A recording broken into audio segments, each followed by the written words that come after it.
প্রিয় শিক্ষার্থীবৃন্দ, ক্লাউড স্কুলের পক্ষ থেকে আপনাদেরকে জানাই স্বাগত। আমাদের আজকের ভিডিওর টপিক হলো বেসিক গ্রামারের যে ক্লাস আমরা নিচ্ছি সেই ক্লাসটা। এবং এখানে আমরা আজকে আলোচনা করব সেন্টেন্স এবং সেন্টেন্সের দুটা খুবই ছোট এবং খুবই ইজি দুটা বিষয়। সেটা হলো যে যেই দুটা, অর্থাৎ সাবজেক্ট এবং প্রেডিকেট। তো ভিডিওটা খুবই ছোট হবে, আমি জাস্ট এইটা, যেহেতু বেসিক গ্রামার, এই জন্য ছোট ছোট করে ভিডিও শেয়ার করার চেষ্টা করতেছি। আশা করি আপনাদের জন্য ইজি হবে। তাহলে চলেন আমরা শুরু করি এই দুটা। এই সাবজেক্ট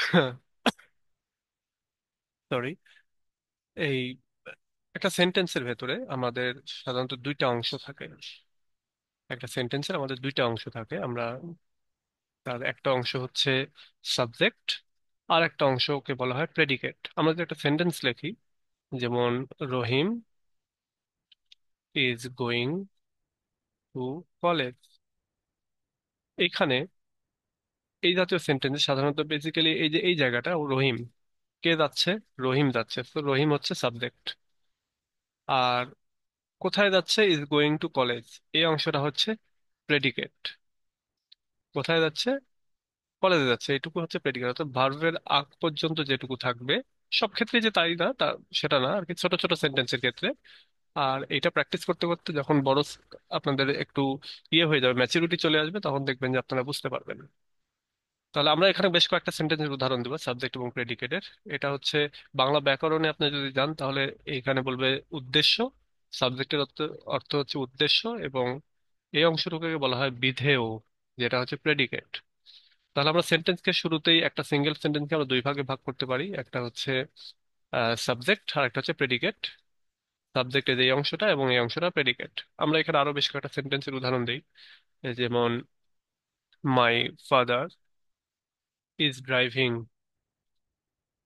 এ কার, এক্ষেত্রে আমার বাবা একটি কার চালাচ্ছেন। তাহলে মাই ফাদার এখানে সাবজেক্ট, এবং তিনি কি করতেছেন? গাড়ি চালাচ্ছেন, কার চালাচ্ছেন, এটা হচ্ছে আমাদের predicate.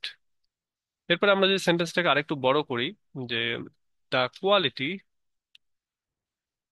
Quality of mangoes mangoes is very good, আমরা এটুকুই দিয়ে দিই। তাহলে এখানেও দেখেন দ্য কোয়ালিটি অফ ম্যাঙ্গোজ, এই পুরো অংশটাই হচ্ছে সাবজেক্ট। আমরা সাবজেক্টের মানে ম্যাঙ্গোর যে কোয়ালিটি, সেই কোয়ালিটির কথা বলতেছি। ম্যাঙ্গোর যে কি বলে এটাকে, মান, বা ম্যাঙ্গো কতটা ভালো, এই কথাটা বলতেছি। ম্যাঙ্গো সম্পর্কে যেহেতু ইনফরমেশনটা দিচ্ছি, তো এই অংশটা হচ্ছে আমাদের সাবজেক্ট, এবং পরের এই অংশটা হচ্ছে আমাদের প্রেডিকেট। আমরা সাবজেক্ট সম্পর্কে কি বলতেছি সেটাই হচ্ছে প্রেডিকেট। আমরা যদি এখানে আরেকটা উদাহরণ দেই, যেমন ah, Rahim and his brother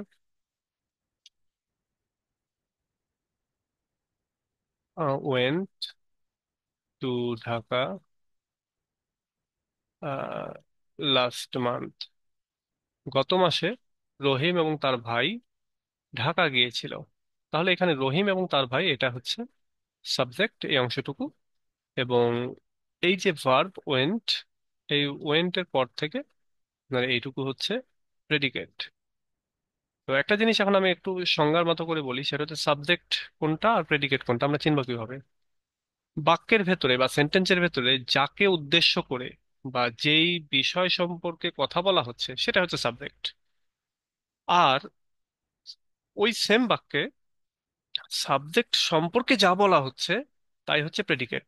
একটু খেয়াল করেন, এখানে রহিম হচ্ছে সাবজেক্ট, কারণ রহিম সম্পর্কে এই কথাটা বলা হচ্ছে। এবং এখানে হচ্ছে প্রেডিকেট, কারণ কি রহিম সম্পর্কে কি বলা হচ্ছে, এই কথাটা, তো এটা হচ্ছে প্রেডিকেট। এখানে মাই ফাদার হচ্ছে সাবজেক্ট, আমার বাবা সম্পর্কে বলা হচ্ছে। এখানে কোয়ালিটি অফ ম্যাঙ্গোর কোয়ালিটি সম্পর্কে বলা হচ্ছে, সুতরাং এখানে এইটা সাবজেক্ট। এখানে রহিম অ্যান্ড হিজ ব্রাদারের কথা বলা হচ্ছে, সুতরাং এটা সাবজেক্ট। পরের অংশে প্রেডিকেটে কি বলা হচ্ছে? রহিম কি করতেছে সেটা বলা হচ্ছে, ফাদার কি করতেছে সেটা বলা হচ্ছে, তারপরে ম্যাঙ্গোর কোয়ালিটি কেমন সেটা বলা হচ্ছে, এবং রহিম এবং তার ভাই কি করতেছিল সেটার ব্যাপারে বলা হচ্ছে। তো যাকে নিয়ে বলা হয় সে সাবজেক্ট, এবং সাবজেক্ট সম্পর্কে যা বলা হয় সেটাই হচ্ছে প্রেডিকেট। আমি আবারও বলি, বাক্যের ভেতরে যাকে নিয়ে বা যেই জিনিস নিয়ে কথা বলা হয় সেটা হচ্ছে সাবজেক্ট, এবং ওই সাবজেক্ট সম্পর্কে যা বলা হচ্ছে সেটাই হচ্ছে প্রেডিকেট। আশা করি এটা বুঝতে পারবেন এবং বুঝতে ইজি হবে। আল্লাহ হাফেজ।